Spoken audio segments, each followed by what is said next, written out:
OPRA is 2,000 or 200 men. Boy, increased our numbers, yeah.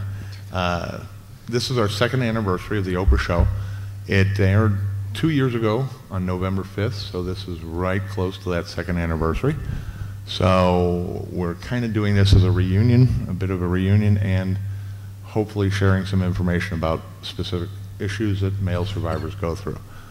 One of the hopes of this little discussion panel was to reach out to the CSA service providers and try to encourage them to get involved in working strictly with adult male survivors or specializing in adult male survivor work. Since we don't seem to have a whole lot of service providers, are there any service providers here at all? Therapists? No? Oh, graduate student, okay.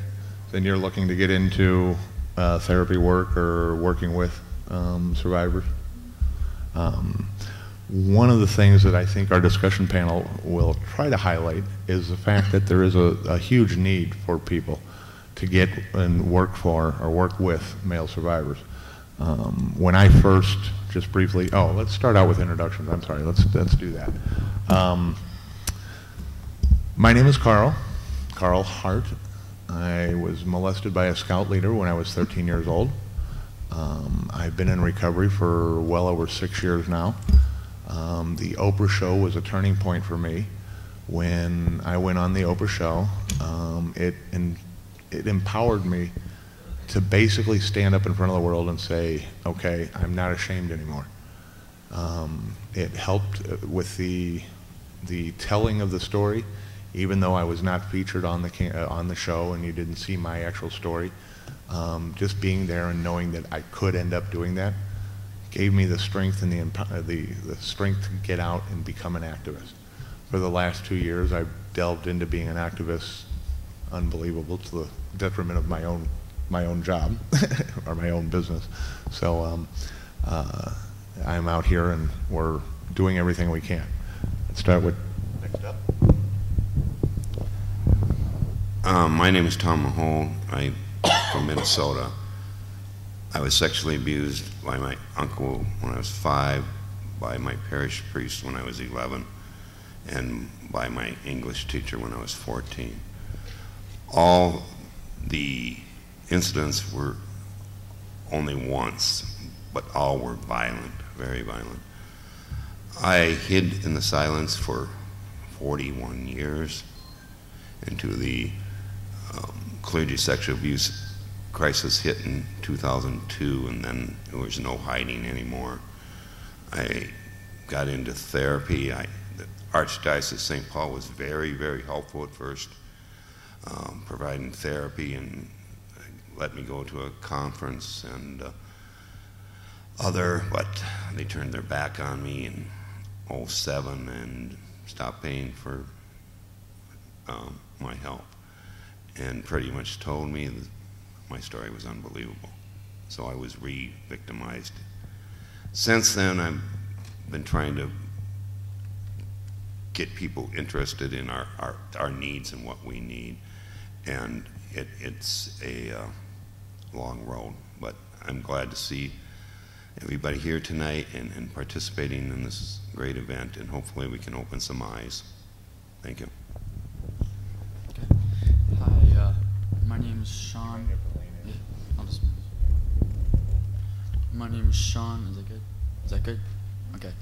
I'm from Scranton, and I was in and out of foster care by the time I was 2, and I was sexually abused by the grandson of my foster parent in the last foster home I was in before I got adopted.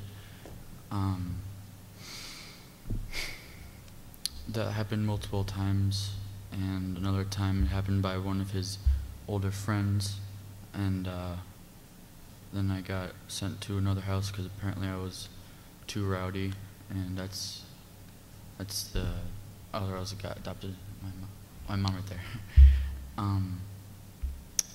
Last year in February, I disclosed to my mom that I had been cutting, and then later that I had an eating disorder, and we went down to see an eating disorder specialist in actually in Hershey. I told him that the last foster home I was in, that I was raped, because I thought that maybe that was important, that it could have been related. I didn't really find it before that time that important. I thought, maybe it was something bad that happened, but it didn't really affect me. And since that point, I've been, on my road to healing, and especially for me, a big part is being an advocate and helping other people. I'm with organizations like Just Tell, obviously, and Marley's Mission, which is an equine therapy up in Lake Area, Pennsylvania. Hello, I'm Julian Colella from Williamstown, New Jersey, in the southern part of New Jersey, and was adopted at age 8 and raped by a total stranger, and that opened its doors to other, even time. It seems like this event and other events, when I go to it, opens up other doors to other things that jog the memory. But anyway, and then the incident with a local businessman I worked for. It wasn't sexual, but it was sexual in nature, the wording. And then 16, a neighbor's friend, we had to go to a house his friend was building to protect it. It was just sticks, 2x4s. And he raped me in the middle of the night. And I'm here to share that. And actually, the abduction is out on the bulletin board, the ride home. So if you want to take that and share it, and that'd be great. And what else is out there? I do have Mike Liu's book, and Victims No Longer, one of the first books written by a male and about male abuse. So I just thank everybody for coming. Stay tuned. Don't tune out. I might do that, but don't you. Thanks everybody for being here. My name is Bo Budinsky, and I am from South Texas. This is not a northeastern accent. I just, I want to clear that up before we get started. So anyway, I was raised in such a generational and multi-generational dysfunctional family that I became molested in infancy. So my story may be a little bit different in that a lot of kids that are molested have at least maybe 4, 5, 6, 7 years without being molested, so they have a child's view of sex. I did not have that. Molesting is what you did in my family, so I didn't even know not to. I didn't even know that that's just what you did in my family. That's just what happened. And it opened a hole in my soul, and by the time that I was 18 years old, I had 11 perpetrators in a very small town in Texas of 7,500 people. And it has, to say the least, profoundly affected my life. I've been on a journey for 63 years now in January, and I have to say it's been rocky, but it's been extremely triumphant too. I've gotten into a lot of the self-harm, the drug addiction, the just self-destruction, the the horrible relationships, the never finishing anything, the feeling like I left my hometown when I was 16 or 18 years old and never looked back. I was ashamed of something. I didn't know what I was ashamed of then, but I felt like I was yucky inside. I didn't belong there. Nobody liked me, and I needed to get the hell away from there. And never been to a reunion, never recontacted anybody, never any of that until a couple of years ago, and when I had the opportunity to write out my story to submit to Harpo to be on the Oprah show. The lights went off for me. Although I had been doing therapy since about 1985. So for over 25 years, I'd been identifying the subject and some of the issues that it brought about. However, something about putting my story from a sexual abuse stance in a timeline form, it just, the lights went on it. So no wonder you've been doing what you've been doing all of your life. And since then, my life has just taken off in ways that I can't even imagine. I have a tremendous following on Facebook. I have support all over the world. I want to tell you that not all days are good. I mean, we who are affected by this, I believe all of us have life sentences, and there are days, even to this day, with the work that I've done and the therapy and the things that I do for self-care, when I don't get off the couch. I mean, it's really hard for me to move, but I have hope now.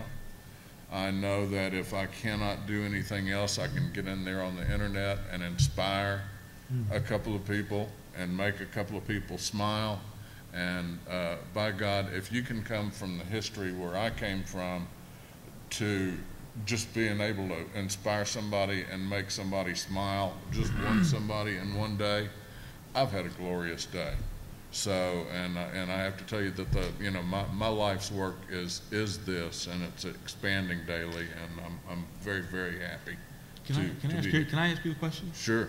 Do you own a Rottweiler? I do have a Rottweiler. Okay. And maybe you'll find it.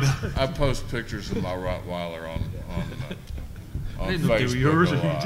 Yeah, his Roddy is famous all over Facebook. She's the most famous Rottweiler. And he seems to. It's like that Target dog. Yeah. And he seems to find Rottweiler pictures all over the place too. So, not only of his, but of all the Rotts.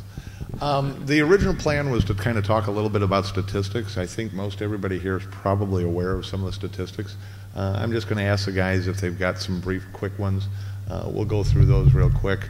I think we all know the 1 in 4 girls and 1 in 6 boys. As reporting, and recently with the last 2 years, I think from the Oprah show to even the current last year's scandal of very local proportions, we are getting a lot more men that are coming forward, so that number is starting to skew down a little bit more to, I think, the 1 in 5, maybe out of the boys. I know that Canada uses that number based on their statistics already. So those are some basic numbers. That's basically 25% of our children. 25% of our children in this world will be sexually abused before they're 18 years old. The scary number to me, and I'm going to point this out just because it's mind-boggling, we in the United States have more shelters for dogs and cats than we do to help and protect children, and rape crisis centers. We have more shelters across the country, and they have a huge television presence with the ASPCA and the music that's being played in the background. I have yet to see a dog grow up, no offense to your Rottweilers, to be present, to be a community leader, to be a politician, to be even a father, a good father, or mother. It doesn't happen, yet we're letting an entire generation slip away because we, as a community, and that's one thing that I wish we could wake everybody up about. We as a community don't seem to value protecting our children as much as we do our animals. You guys got some statistics you want to share? Anybody want to share some? Recently, ended last year, USA Today, on the front page to the right, made a summary on a report that the Office of Accountability, which is the arm of the legislature, and they spoke of school districts, public school, even parochial. There's literature out there, and the number is 232 perpetrators, 17,000 victims. So you do the math. I did the math. Actually, both did the math. 73.2 each perpetrator had 73. That's low end in that community, in that area. I know that your numbers come from something more different, but there's a 44-page report that you can go online and get for the students here, and go ahead and make a summary or report and submit it to your own professors. So the study that was run within public and parochial schools. I think it's mostly public Schools, and they found 233 perpetrators that were either admitted or were either teachers and or support staff, teacher or support staff within the schools. Bus drivers, I don't. 233. It's probably in the report.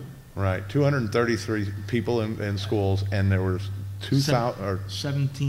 17,000 victims That's just to out get of home those. and to find out where are these kids at. They're in the That's school a scary district. number. The statistic he was referring to on mine, I read a study that was done back in 2007 that interviewed convicted pedophiles that were incarcerated. The average number of cases, or I should say incidences of child sexual abuse before the perpetrator was caught the very first time was 119 instances. Now, they do admit within the study that some of that was the same child 120 times, some of it was 120 victims, and any combination thereof. Yeah, you have to. Before they're caught the first time. Which brings up one big flaw in our system of the background checks. Right. 'Cause this was public schools. Right. They have to. Well, but if they're not been caught the first time and they've only victimized 60 people, they still have 160 more that they can victimize before they're caught the first time. So it never shows up in a background check. The Boy Scouts of America, the reports that just recently came out, and I don't want to bring it down to my instance or my situation, but the Boy Scouts of America never reported anybody, I shouldn't say never, seldom reported any of their perpetrators. All they did was ask them to get out of scouting and don't sign back up. Well, guess what? As soon as they moved 10 blocks away, they signed up in a scout troop that had no idea what happened in this scout troop, and if they didn't catch them, they were then free to have access to the boys in that scout troop. Without a background, or with background checks, unfortunately, it's one way to eliminate, but most perpetrators know that if they're going to apply someplace and there's going to be a background check, they're not going to apply. They're going to go for an easier target. They're going to get involved in an organization that's not running it, Little League, baseball, wherever they're not running the background checks, that's where they're going to go if there's a background check and if they have a record. But if they've never been caught or never been turned in, they don't have a record, so a background check's not going to do anything about it. So that's a scary, that 119 and the 73 on average per there. Bo, do you have any? I'm sorry, Bo, do you have any statistics that you wanted to throw out? Anything? Well, when just recently with the Boy Scouts, the You need to study lean. that I saw. You need to lean forward a little bit. Get your mic a little closer to you. The statistics that I saw were from a recent study from some doctor, but it's not for. It was about losing our lights in the middle. Oh no, I'm sorry.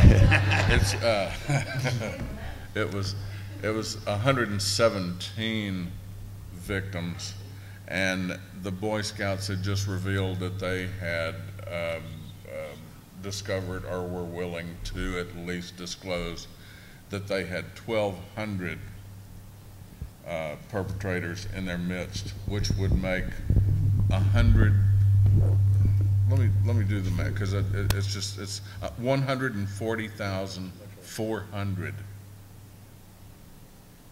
young boys perpetrated by trusted people in the Boy Scouts of America, just at those numbers, just at 1,200 perpetrators, and 117 per each. Now, I do facilitate, and I won't mention some of the program, but other programs related to awareness and how to react with responsibility to sexual abuse. one of the staggering numbers that comes in from that organization is that a serial pedophile in their lifetime, it is not uncommon for them to molest up to 400 victims in their reign of terror. So what I know is that molesters molest. That's what they do. That's what they do all day long. And that's what they do till they take their last dying breath. So, in fact, there's a person in my hometown. I've recently moved home to finish my book, to write a book, and I am going to disclose to the community, to the police department, that from the statistics that I know, that he's an old man now. He's paying his price. He's in a wheelchair. He's got one leg, one lung, and really, I mean, he's paying his dues. But what I know is even in the shape that he's in, is if he's not getting young boys, he's on the net. He's got pornography, because they do not stop. The chances of success for a sexual predator to recover, I believe, are less than 1%. That's again, that's what they do. That's what they do all day long. That's what they do till they take their last dying breath. So it's very important that we are aware of this and continue to be very, very vigilant and not letting people off the hook. You know, I don't want to get into another animal, but I will briefly mention. You know, we need so much education too, especially in the judicial. I mean, we've got so many judges and people that, they just don't get it. There's no bond, or they'll let them off with a $20,000 bond and probated sentences and all this kind of stuff. And these guys are just up to the same old tricks the very next day. Right. And we can't. I think Tom's got something he's wanting to try. I just wanted to make a comment about the Boy Scout statistics. They talk about the perpetrators. In the great organization that Boy Scouts is, they did not once track the victims. They do not know how many victims there are. They never gave any victims any help. As usual, we're males, so we can just get over it, and they don't think there's any long-term harm done to us because we're males. And that's been the philosophy for the last 80 years in these institutions. When a woman, a female, there's usually a different reaction to it. There are some instances where they didn't care about the female victims, but generally, as far as the church, the Boy Scouts, any organization that serves male, it didn't affect us. We were just supposed to move on with our lives and get over it, and it doesn't happen. But for them not to be concerned about the victims shows how callous they were. They were only worried about themselves. Perfect segue into our next topic. Our next topic is based on the male-specific traumatic effects. What we're going to talk a little bit here about is things that, I mean, we all know how sexual abuse affects basically the general effects of everybody, PTSD, some of the basic things that everybody may experience. One of the things that we do want to point out is that there are certain instances that certain things that boys and or men experience that women don't. Women survivors do not necessarily. I'm not saying we're any worse, any less, or any more. I'm just saying that there are definitely specific instances.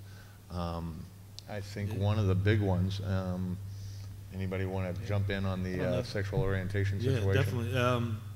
I think the bottom line is fear. And it's fear about your own sexuality. I think that's the biggest thing. What am I? Am I homosexual? Am I bisexual? Am I heterosexual? Am I this or that and the other thing? And I know I struggled with it, and I had to drink it away, which made it worse, really. And prostitution came into effect. I did practice prostitution. I mean, I wasn't, professional, but I made money, and I'm not proud of that. And it was only a few incidents, Fear that, somebody would think I was a homosexual or bisexual. That was a big fear. I'll be honest with you, at that time, to me, the sexuality wasn't the issue. I guess the fear of what other people thought, My brothers, I got 4 brothers, 2 older and 2 younger. They actually blackmailed me and said, if you, well, how'd they do it? They did a couple. Ross did. The one next to me, the oldest. if you don't say this, I'll tell people this, or you don't do that. And he didn't do it. He did the emotional thing. He didn't blackmail me for sex or anything like that, but he emotionally blackmailed me, saying, I'll tell you what you and Anthony got caught doing this, and we were both the same age. And today I'm married. I have children. I have 3 children. I lost 1, but I think that's the biggest fear.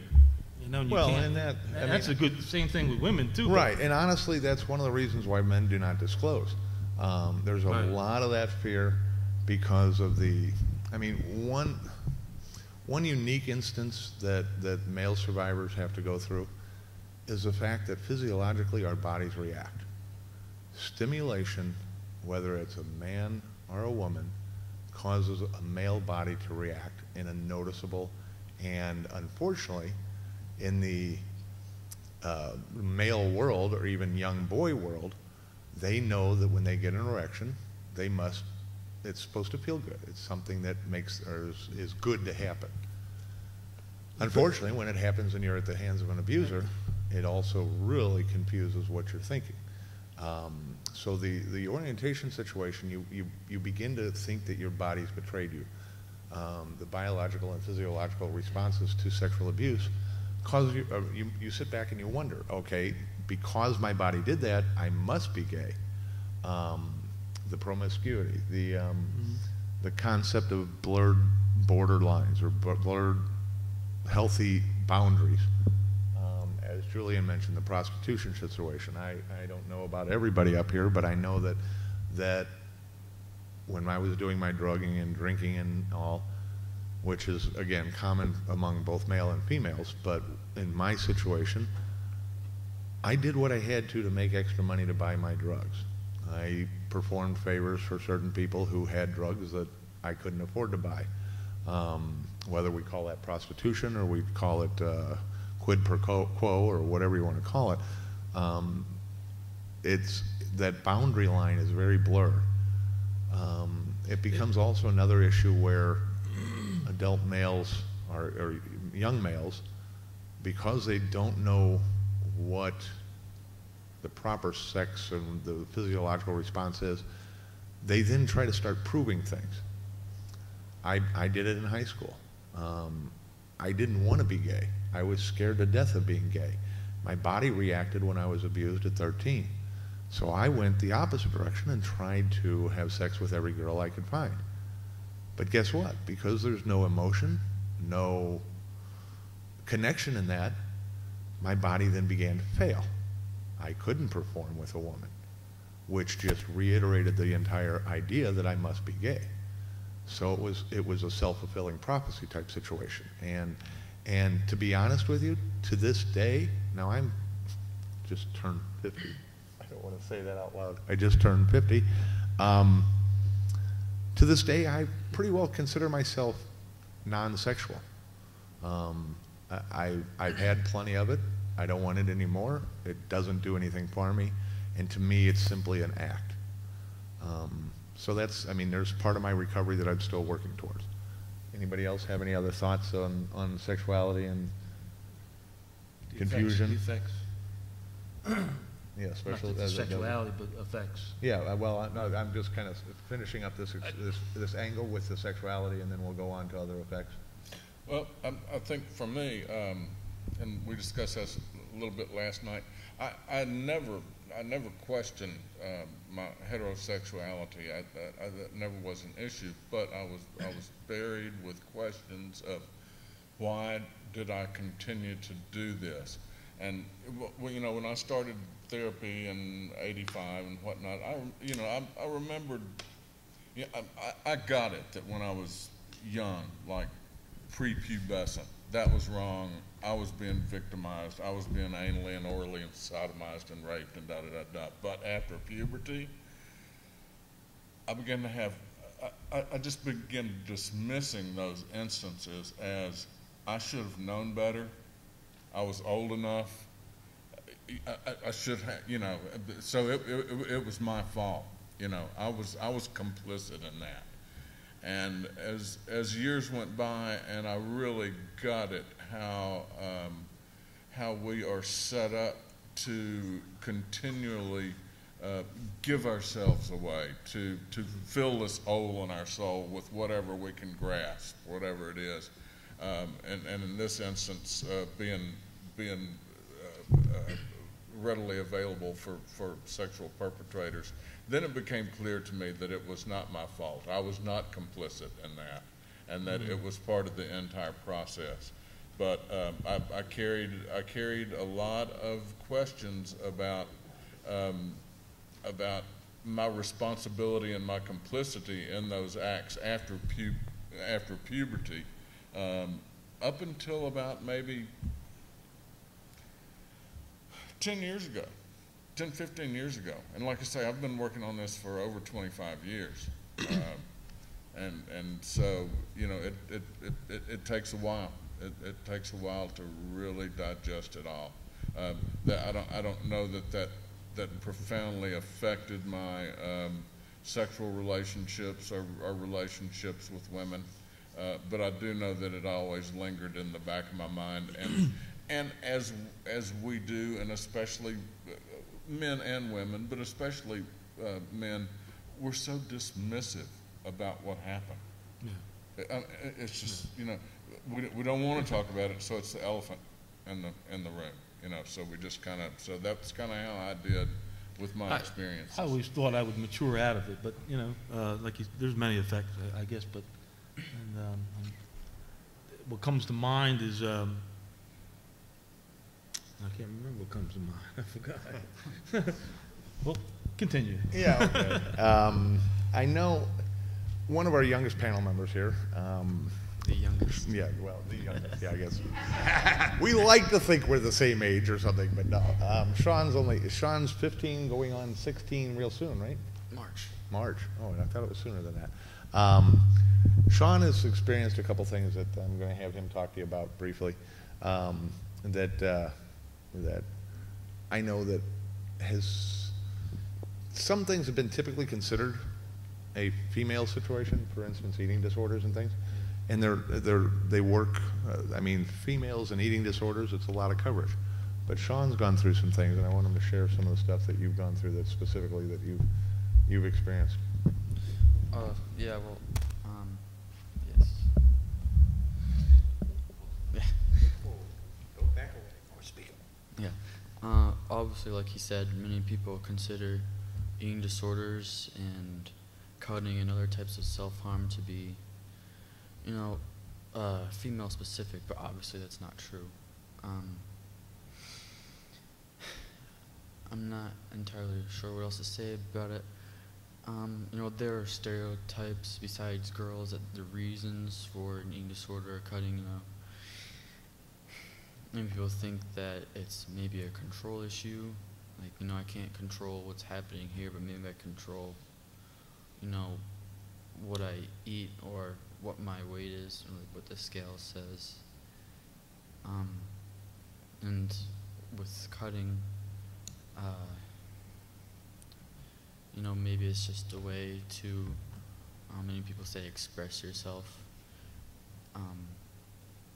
Or maybe just to feel something else besides inner pain, like,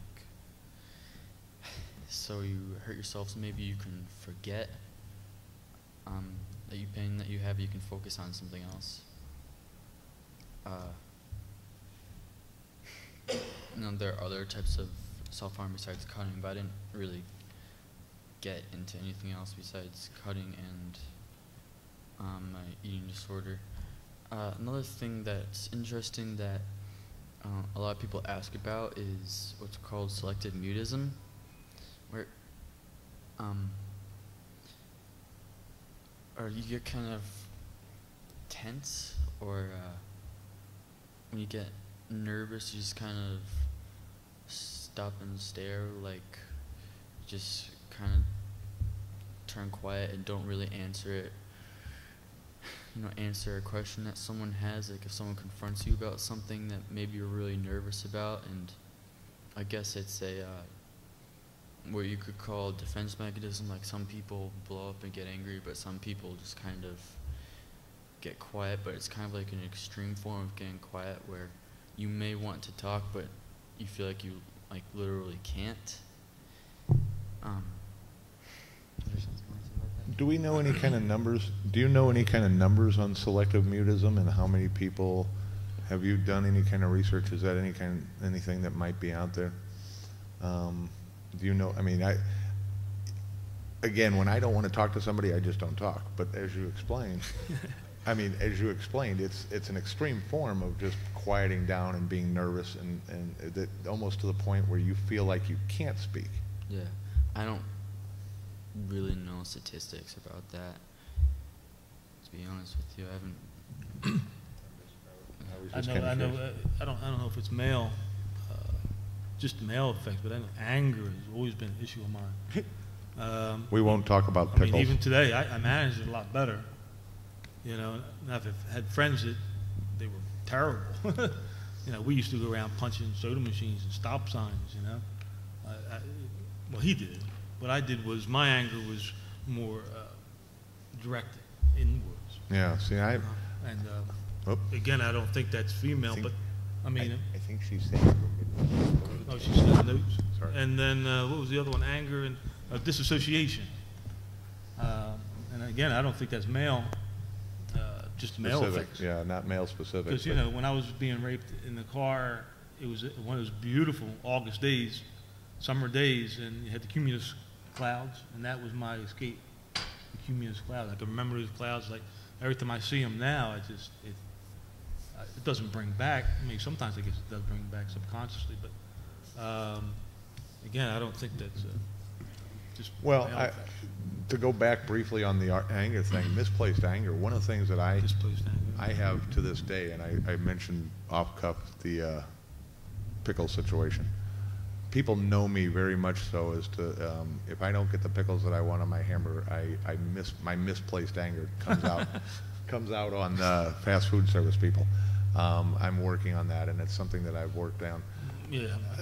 It's weird how the anger can manifest itself. Yeah.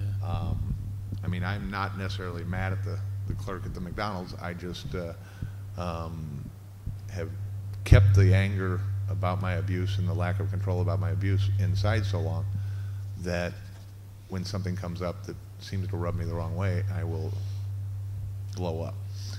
And that's sometimes not, that's definitely not a male specific, but it is something that we do experience a lot more violence toward. Anger for the women doesn't necessarily get as violent as we can with our misplaced anger. But for guys it can. I think we've got an update. Yeah, this. That microphone is annoying. You guys getting that too? Yeah, that's annoying. That's distracting. Just put it away and just share it. Because you got a big voice anyway, so I don't think you.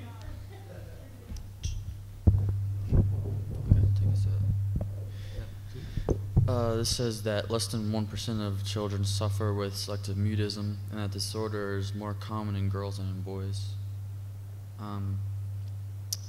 It also says that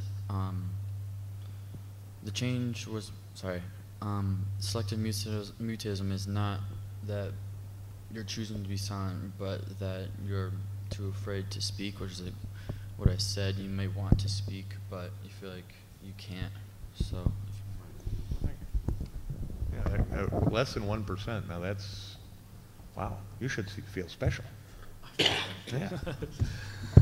Yeah, I feel special too because the stranger thing. They talked about it today. Not all day, but I'm under the. What is it? It's less than 1%, or I don't know. It's a minute number.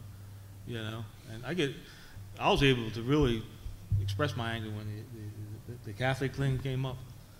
displaced it towards them. Not really. I don't think it's displaced, is it? It's justified. No, anger. Yeah, anger towards. But it came out inappropriately, I think, because I just started hating the Catholic religion. You know, not really the religion, but the papacy itself. To be honest with you, but that's another issue in itself. I believe one of the issues I've faced is lack of intimacy with partners, trying to get down on their, find a real connection with them. Sure, we can perform sex, sure we can be there, but we really aren't there so many times. We just are in our own world, and we're not reaching out to our partners, our wives. I just had my 30th anniversary, and I haven't had sex with my wife for 3 years. And it's just grew and grew and grew, and we grew farther apart. But I think it comes down to the confusion, the lack of even being able to relate to that person. And to many of us, I think it's that. As far as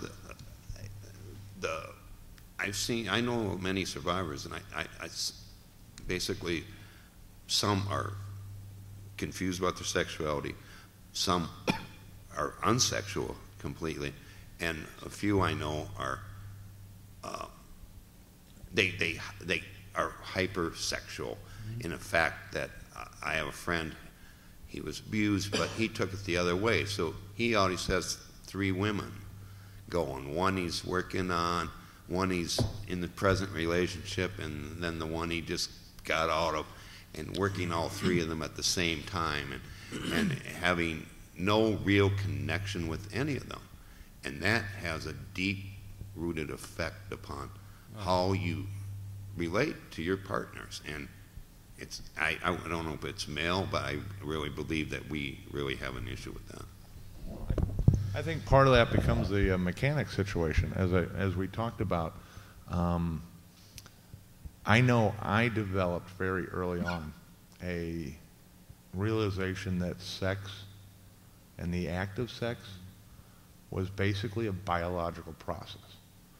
It could happen whether you really wanted to do it. Most guys could do it on a drop of a dime or a drop of a hat kind of thing. So it became a very mechanical situation. For me, sex has always been, or had always been, very mechanical. It wasn't something that I even associated with intimacy, which has affected my relationships many, many times, unfortunately. But it's a mechanical process, and we realize that our bodies, especially for men, they realize that their bodies mechanically operate whether we care or not, basically. The big part of recovery, for those who are wanting to work with male in recovery, is breaking down that, yes, it's a mechanical process, but for it to be enjoyable and to be worthwhile to participate in, has to be an intimate situation. And there's a lot of men that have not reached that point, but that's a big point of recovery. So if we can, I mean, I think that's very male specific. Although I don't know, I'm being told it's not very male specific. It's a mechanical. You want to pass the mic back? We got a mic. Well, yeah, but the camera won't hear you. Green light means go. Actually, whoa, sorry. Yeah. I actually have a question for you guys about that, because the promiscuity and the having sex to try to prove something and the emotional numbness and sex as a kind of rote act, you know, like, what did you call it, mechanical? Right, mechanical, very mechanical. That's totally typical in female survivors too. But I think that there are differences for men. And then I think there's similarities, and I'm curious to try to understand better from you guys what you think the male-specific issues are of all of these manifestations, whether it's becoming asexual or becoming promiscuous. what do you think happens emotionally? Like, it's hard to make it into a question, but do you think you check out? Do you think you? Yeah, I had that thought. It just, there's no attachment. I mean, it's just basically not lack of words. I know probably better words to get off. It's just, that's all it's about. It's about physical, meeting my needs at my time because I'm a selfish person, and you know, it's the only way I know how to deal with it. I mean, I just don't have the equipment to become intimate, you know, and I don't want to really, be honest with you. I mean, not now. I'm not talking about right now. I'm talking about between when I started my recovery in my late 20s. I picked up Mike Lou's book, Victims No Longer, and I was healed, and I went to the military. But it's just the fear of it. Well, now I have to make a commitment. Now I have to be honest. Now I have to be the real person. And how am I going to share with, I'm going to scare her away. She's not going to want anything to do with me. And really, I don't really want nothing to do with me either. Because, you know, I'm drinking, I'm smoking, I'm living this lifestyle. And it wasn't,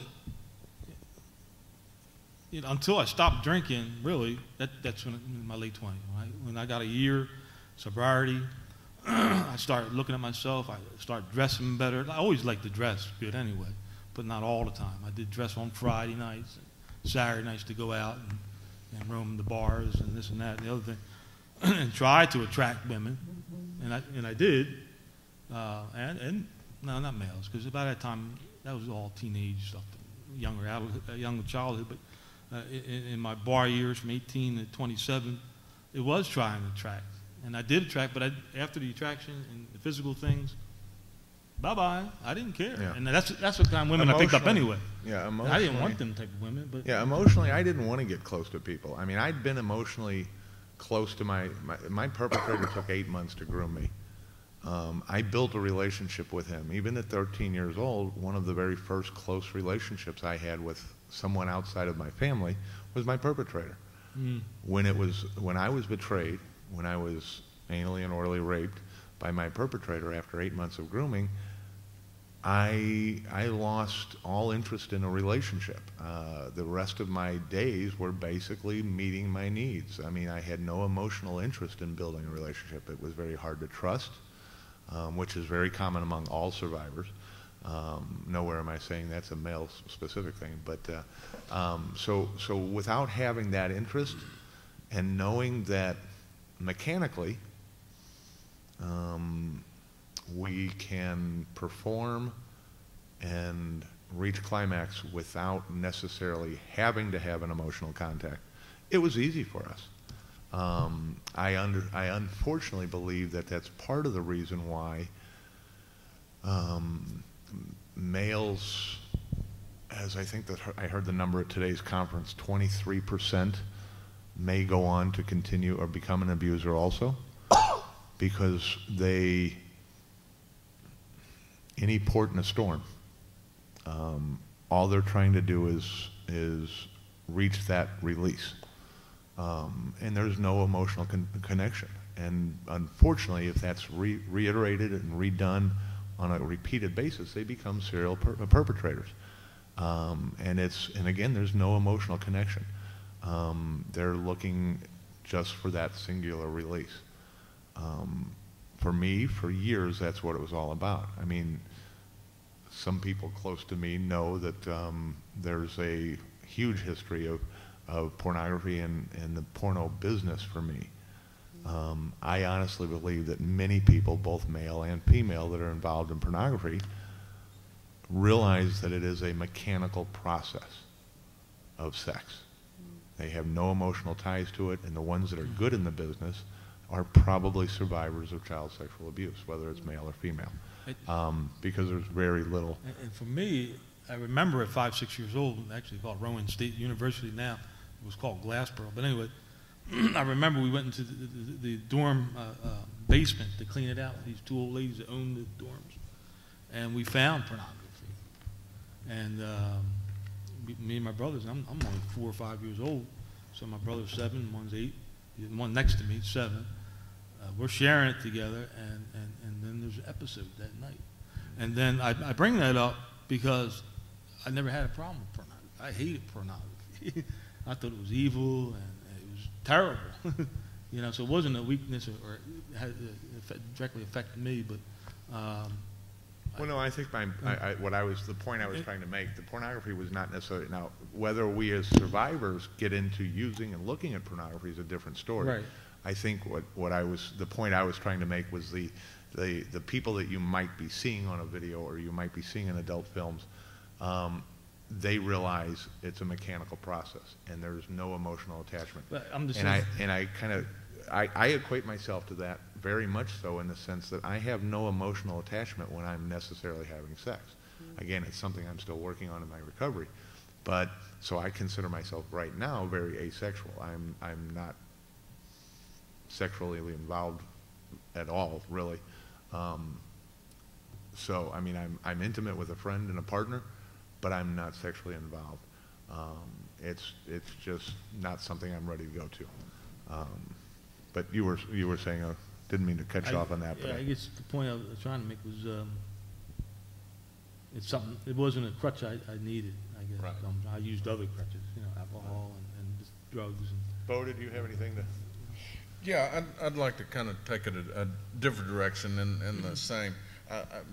And for me, going a layer deeper, what it does to me, not so much, and it's not about a sexual act or anything. It's about the core of shame that is driven so deeply in me by what happened to me, that how can I be among a group of men and be like them, or them like me, or me be able to connect with you? And because I come into a room bringing a ball of shame that I can't get over. And so I walk into the room thinking that I have nothing to offer, whether it's men, women, whatever. And that's a battle for me. And then it goes to trust. And we were talking about this some last night, the grooming process. And I'm going to bring in a little bit about stranger danger. Somewhere around 10% of people who violate are people that you don't know. So what that means is that the people that are closest to us, our aunts, uncles, brothers, sisters, cousins, fathers, grandfathers, their friends, family friends, the priest, are the ones that gain our trust and then break us into fragments. So how in the world can I trust you? Male or female?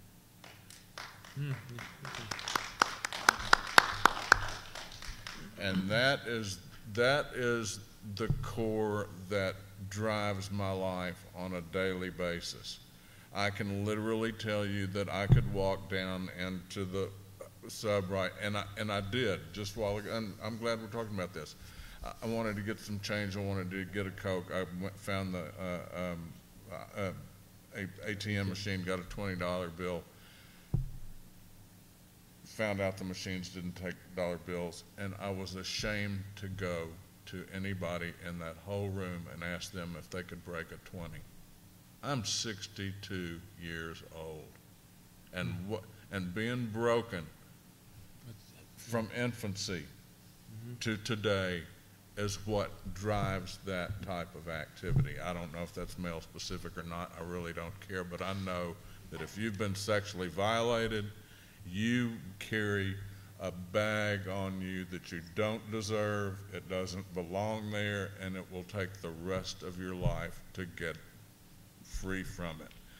I myself, I don't know that I'll ever be free from it. I had some ritual and sexual abuse in there that was, but take that away from that. Just play like I didn't say that. Our core is affected by the damage that is done by the people that we trust the very most. Oh, yeah. And for myself, what I've done in over 25 years of restoration and recovery is learn how to For instance, I'm pretty dynamic. I'm pretty charismatic. I do a lot of stuff. I'm out there. People like me. I touch a lot of lives every day. And then there are those days, which I have often, when I'm on the couch and I can't get up. So what I do with that at age 62 after the work I've done is know that on my best day, that doesn't last. My worst day doesn't last. And when I'm in the middle, that doesn't last either. So I've got a term I just lean into it. Because if I fight it, I really, that's just what it balls up into me, and I get frozen, and then I really get dysfunctional, and then you can never say never. I don't know that I would ever go back to my drugging and drinking days, but when I fight the urge to feel something different than what I'm really feeling, like stuck or pissed or frozen or agoraphobic or all of the things that I go through, if I fight that, I'm driving myself down to crack street, because I'm a crack addict. And I can go from a suit to crack alley and quicker than you would. I mean, I put the pedal to the metal. You would never know it. But so the more that I embrace who I am, what happened to me, it's not the end of the world, that feelings are just feelings, they are not reality, and lean into that, the happier person I am and the more lives that I can touch. So you're making it way too easy for me to move into the next topic, but let me pause for a minute if we can. Do we want? Yeah, we want to change the tape. Change the tape now. Yeah, we're going to pause for a minute while we do that, and that's what I'm going to do. The mic around, if anybody has particular questions, anything you want to ask about. As you can tell, most of us, actually all of us up here, are open books. We